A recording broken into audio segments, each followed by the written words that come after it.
الرحمن الرحیم۔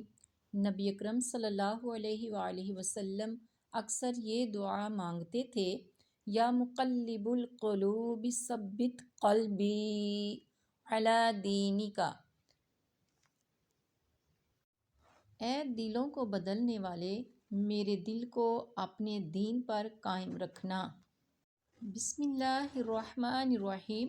اللہ تعالیٰ سورہ توبہ کی 129 آیت نمبر میں ارشاد فرماتا ہے، حسبی اللہ لا الہ الا هو علیہ توکلت وہو رب العرش العظیم۔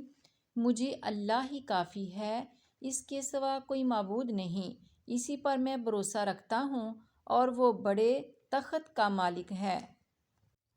یہ ایسا درود شریف ہے جس کے پڑھنے سے 70 فرشتے 1000 دن تک نیکیاں لکھتے رہتے ہیں۔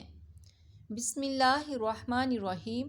جزا اللہ عنا محمدا ما هو اہلہ۔ درود خاص۔ صلی اللہ علیہ یا محمد نورم من نور اللہ۔ کوئی رنج یا مصیبت آ جائے تو صدقے دل سے اس درود پاک کو پڑھنے سے ہر قسم کی مصیبتیں، تکلیفیں اور رنج و غم ختم ہو جاتے ہیں۔ بسم اللہ الرحمن الرحیم۔ درود ہجرا۔ صلی اللہ علی حبیبہ محمد و آلہ وبارک وسلم۔ یہ ایسا درود پاک ہے کہ نہ فقط روضہ نبی صلی اللہ علیہ وآلہ وسلم کی حاضری نصیب ہوتی ہے بلکہ مراد دین پائی جاتی ہیں اور محبت رسول میں اضافہ ہوتا رہتا ہے۔